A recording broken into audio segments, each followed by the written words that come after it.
Nee, ik zeg u hier, ze mag een opslagplaats. Het is eigenlijk gewoon maar sardinetjes in een vat steken, maar het is letterlijk in een kruidvat dat je ze allemaal insteekt. Non, c'est pas faisable. C'est inhumain même. Je weet het zelf niet. Nee. Ja, buitenlanders hebben een datum als je veroordeeld, maar geïnterneerd datums bestaan niet.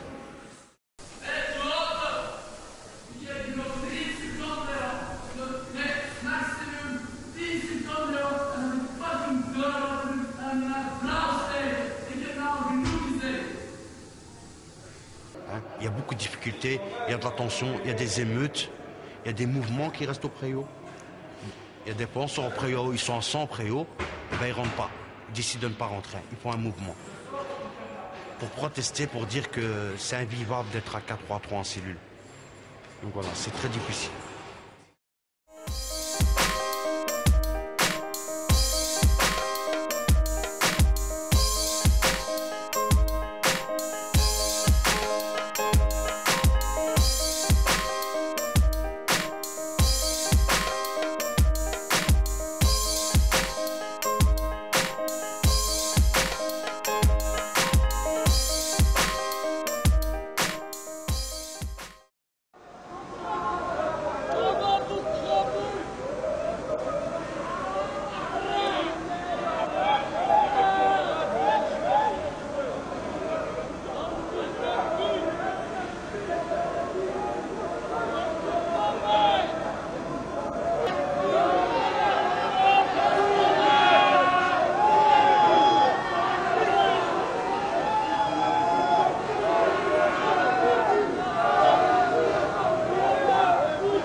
À Bruxelles, des incidents ce soir dans la commune d'Anderlecht. La police avait renforcé ses moyens dans la zone midi, craignant justement ces incidents. Et effectivement, un cocktail Molotov a été jeté sur la maison communale d'Anderlecht. Une partie du commissariat attenant a été détruite par le feu.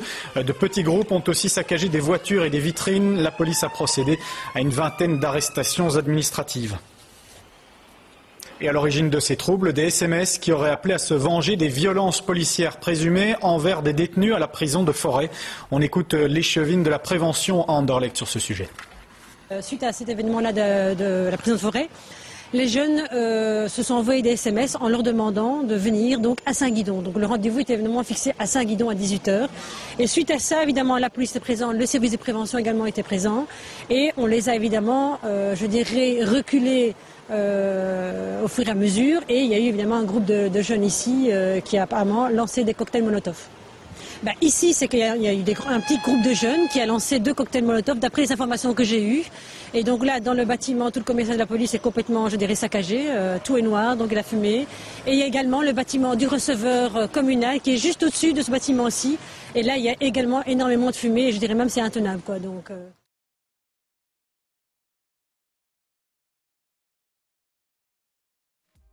En juin 2008, le quartier de haute sécurité ouvre dans la prison de Bruges. C'est une réponse claire aux multiples rébellions, évasions et émeutes qui avaient enflammé les esprits à l'intérieur et à l'extérieur de la prison. Le quartier contient entre autres 10 cellules individuelles et 2 cachots. Les détenus y sont enfermés de quelques mois à 1 année ou plus.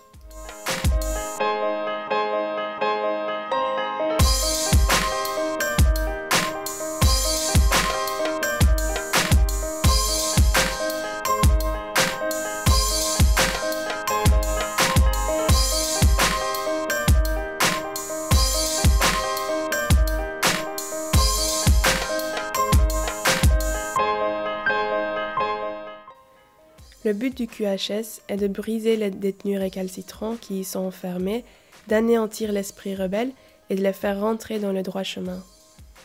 Le QHS est avant tout une expérimentation. Jusqu'où peuvent-ils pousser les techniques de l'isolement? Où est la frontière? Comment les détenus vont-ils réagir? Quand est-ce qu'ils craqueront? La justice tâte aussi les limites de sa propre légalité. 40 matins se relayent pour surveiller les détenus. Une équipe soignante est présente en permanence. Psychologues, psychiatres, médecins, infirmières. Leur tâche consiste à collaborer à cette expérience. L'équipe observe les détenus et analyse les séquelles des tortures mentales et physiques qu'ils endurent. Ces analyses servent à pousser le détenu vers la résignation tout en évitant qu'il craque. C'est le concept central du QHS. Le QHS est aussi une expérimentation parce qu'il sert d'exemple pour la mise en place de ce genre de section dans d'autres prisons. À Saint-Gilles, une cellule d'isolement a été mise en place début septembre. Cette cellule a été conçue à l'image de celle de Bruges. Il ne s'agit pas d'un simple cachot. C'est un régime individuel en isolement qui est imposé. De 10 alstublieft. Kijk, dan ga je horen de klep. Die deur gaat open gaan. Ziet? Je opent de deur, ik open de deur. Dan heb je nog een grill. Dus die gedetineerde zit daar. Dan heb je nog een grill, dat is gesloten. Als we de ezelsbediening doen. Nee. En de toestand van de gedetineerde is normaal. Dan doen wij de deur open. Voilà. Dan hebben we direct contact met de gedetineerde en dan eten we de box door. De deur alstublieft. We zijn niet met eten, jong. Nu, als wij 's morgens toekomen of we zien dat een bepaalde gedetineerde deze dag dat hij echt niets mee aan te vangen is, dat hij agressief staat, dan kan de directie beslissen om het eten door het weekend te geven voor de veiligheid naar het personeel toe. Jullie hier zijn. Smakelijk. Iedere gedetineerde heeft een apart regime. Dus normaal gezien als een gedetineerde hier binnenkomt, zijn eerste dag krijgt hij een veiligheidsbestek. En dan gaat langs dat hij hem gedraagt, krijgt hij een ander bestek, dan krijgt hij een plastic bestek. En na een tijdje, als hij echt zien dat hij meewerkt en dat er zich geen probleem meer voordoet met de gedetineerde, kan hij dan eten met een gewoon bestek, een ijzeren bestek. De 6, alsjeblieft. Deze cel is momenteel niet bezet. Wat is er verschillend met een cel op een gewone afdeling? Dat is onder andere dat het bed en de kast verankerd zijn in de grond, dat de televisie zich achter plexiglas bevindt. Het wc-blok en de wastafel zijn gemaakt uit inox en ook de spiegel is vervaardigd uit inox. Tijdens een opstand zijn er een aantal cellen verwoest geweest en nadien, bij de herstellingen, hebben we dus geopteerd om alles uit metaal te vervaardigen en stevig te verankeren in de grond. En in deze gevangenis, in de gevangenis, controleren de penitentiair beambten de cellen dagelijks. Op voorwerpen waarmee de gevangenen anderen of zichzelf kunnen verwonden. Ze kunnen overal iets wegsteken, dus we kijken echt in alle hoekjes en kantjes. Onder de radiator, tussen de radiator. De persoon heeft dat hier kunnen binnensmokkelen en toch houden. Maar ze kunnen dat gebruiken als wapen. Ik ga niet in detail treden om niemand op gedachten te brengen, maar ze kunnen dat gebruiken als wapen.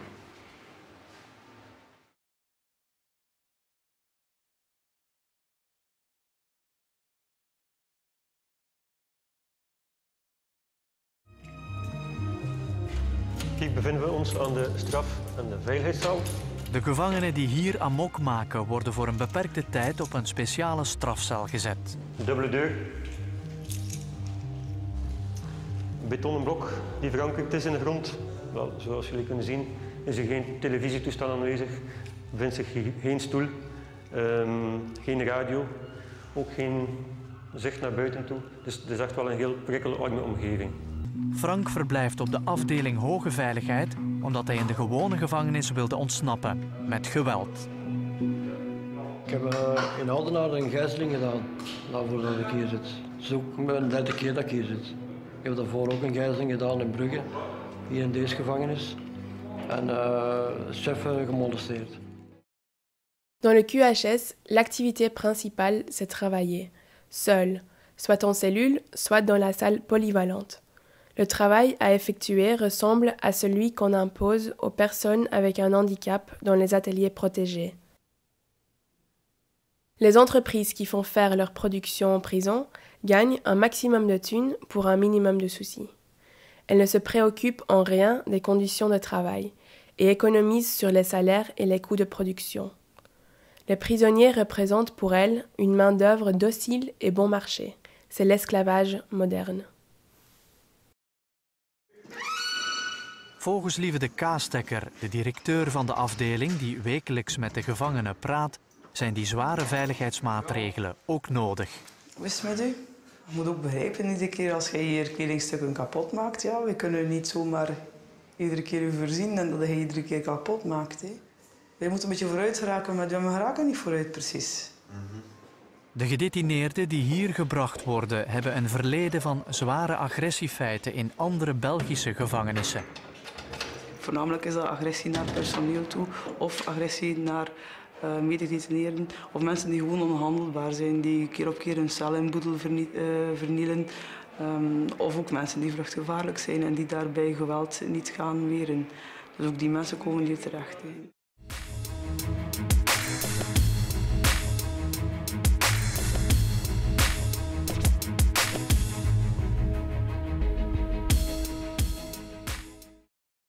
De aanwezigheid van een zorgteam is wat deze afdeling ook anders maakt dan een gewone gevangenis.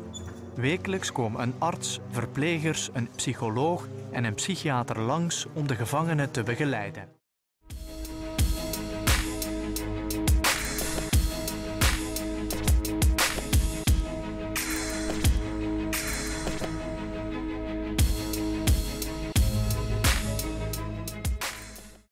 Alles in orde? Geen probleem?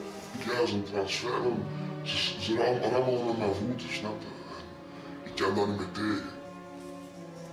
Het is enkel en alleen door met positief gedrag dat je hier gaat weggeraken. Ik raad u dat ook aan. Hè. Probeer een keer tot rust te komen. Wij proberen bepaalde mensen die in een spiraal terechtgekomen zijn van agressie en geweld.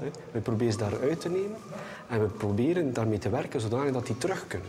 Dat kan eigenlijk op allerhande manieren. Eén luik is denk ik medicamenteus.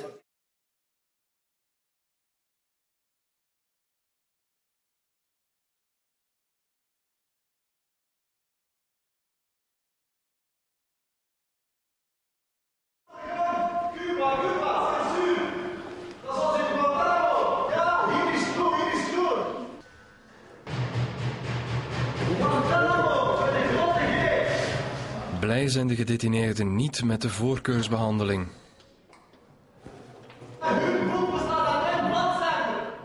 Ja, je hoort dat er wat reactie is.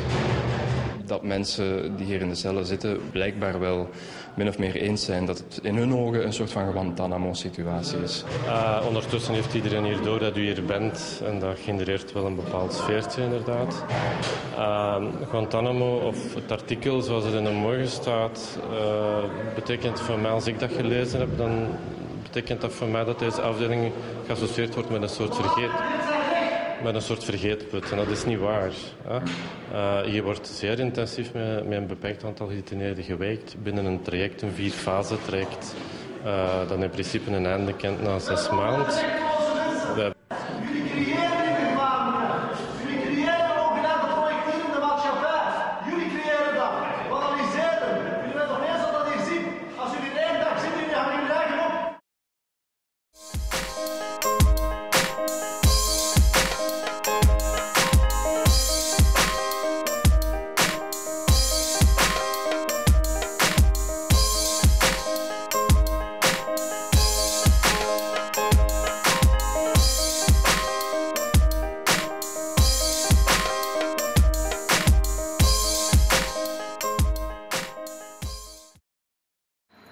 Persoonlijk heb ik op deze afdeling 1 keer fysieke agressie ondergaan.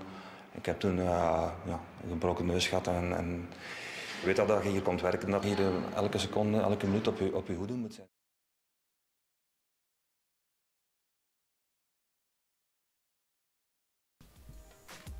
En avril 2009, une révolte rendra le QHS inutilisable pendant plusieurs mois. 5 prisonniers participent à la révolte. Ils font inonder les cellules d'eau et détruisent le mobilier. Le lendemain, une émeute éclate dans une autre aile de la prison de Bruges. Dehors, de nombreux tracts sont distribués et des affiches collées pour saluer cet acte de rébellion.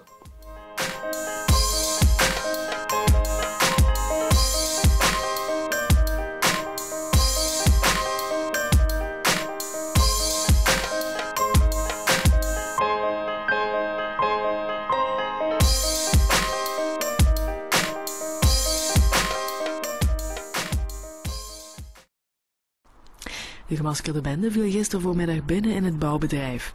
Waarschijnlijk viseerde de bende Basics omdat het bedrijf momenteel het opvangcentrum 127 bis in Steenokkerzeel uitbreidt en ook aanbestedingen doet voor de bouw van gevangenissen. De vandalen wilden vooral veel schade aanbrengen. Ze hebben daar een ware ravage aangericht. Alle kantoormeubilair is vernield, apparatuur, computers, ook bekleding is vernield met zwarte verf, inkt, tapijten zijn besmeurd, er zijn schilderijen van de muur getrokken, er zijn opschriften achtergelaten op de muren en zij zouden gezegd hebben dat dit het gevolg is als men gevangenissen bouwt.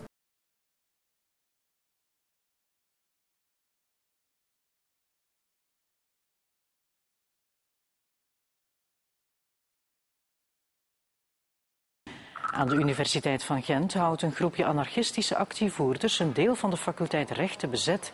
Ze doen dat naar eigen zeggen uit solidariteit met opstandelingen in de gevangenissen en de asielcentra. 3 aula's zijn onbruikbaar. Honderden studenten konden daardoor vanochtend geen les volgen.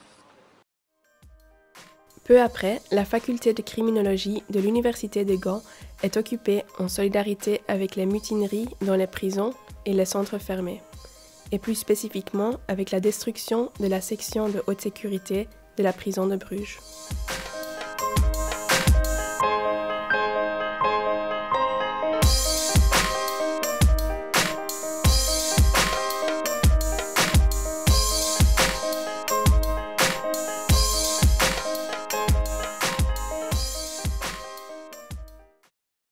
Entre-temps, les révoltes continuent à éclater dans les autres prisons.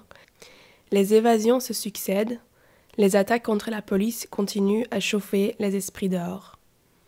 Cocktail Molotov contre les commissariats, confrontation physique avec la police. De nombreux syndicats de matons se font également viser. Vitres brisées, locaux incendiés, tags dénonçant leur rôle de bourreaux. Leurs voitures se font brûler. Les syndicats de matons se plaignent de fréquentes insultes ou même tabassages quand des matons sont reconnus dans la rue, dans les bars, devant leur domicile. Les rassemblements et les manifestations sauvages contre les prisons et en solidarité avec tous les révoltés se multiplient dehors.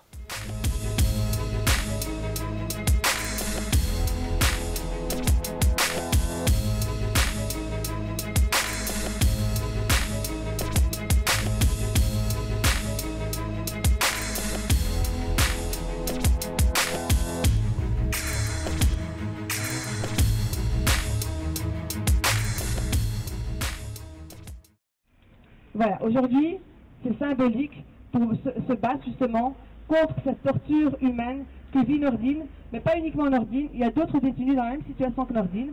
Et donc voilà, il faut vraiment lutter, personne, aucun, comme je disais, il n'y a aucune circonstance qui peut donner droit à ce genre de détention. Pour la suppression des quartiers de haute sécurité, donc c'est pour ça qu'on est là tous aujourd'hui, présents.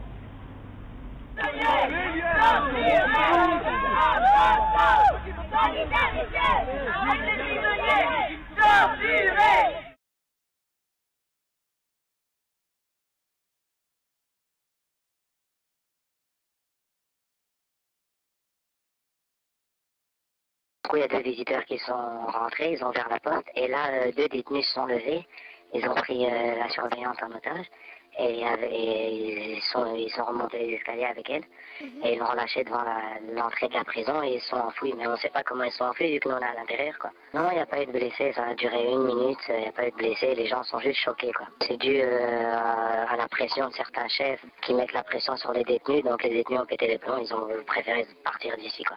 La police vient d'arriver, le parquet aussi, et nous on est tous bloqués, on n'a plus droit à rien, on est bloqués en cellule en attendant un nouvel ordre. À Tournai, il y a eu un début de mutinerie hier soir à la prison. Une trentaine de détenus ont refusé de regagner leurs cellules. S'en sont suivis des saccages et un début d'incendie. Les gardiens venaient d'annoncer qu'ils allaient repartir en grève. Les prisonniers n'ont pas apprécié et la police est venue en renfort en nombre. Depuis hier, la police locale assure la sécurité du bâtiment, mais à l'intérieur, la colère gronde toujours. On venait de rétablir justement le dialogue avec les détenus. Maintenant, je veux dire, je ne peux pas cautionner ce qui s'est passé hier, je veux dire, au niveau du préau, mais je peux comprendre le fond aussi. Vous savez, les détenus qui n'ont pas de visite, c'est quelque chose de très lourd pour eux. Donc maintenant, quand nous, on leur dit encore, ben voilà, on repart en grève, n'allez de nouveau pas avoir de visite, je crois qu'il faut être solidaire aussi avec eux et comprendre aussi leur mécontentement.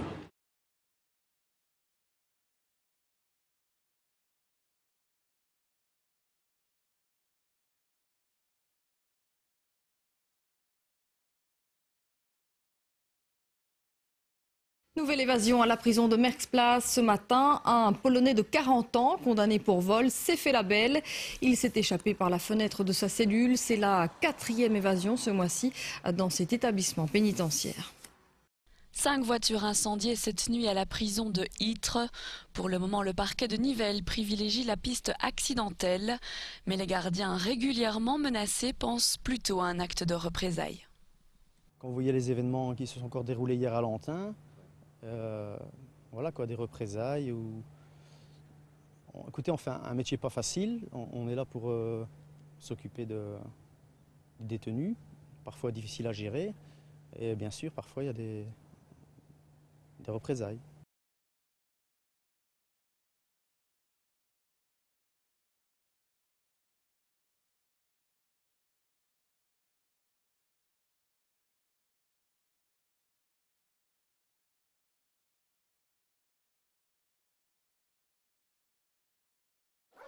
Une nuit mouvementée à la prison d'Andenne. Vers 21h30, alors qu'ils venaient d'avoir 1 heure d'activité libre, 150 détenus ont refusé de retourner dans leurs cellules.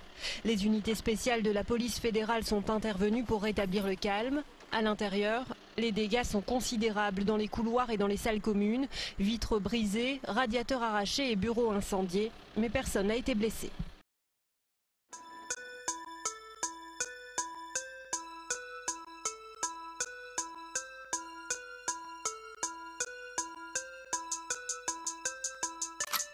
Je vous pardonne rien, vous savez ce que vous faites. Vous enfermez nos frères et les privez de nos fêtes. Coupable en 5 minutes, comme un vulgaire insecte. Écrasé sur ce sol en quête de miettes infectes. Je vous pardonne rien, même devant un gros chèque. L'argent achète des aides, mais achète pas les siècles. Jugez les yeux fermés, on nous traite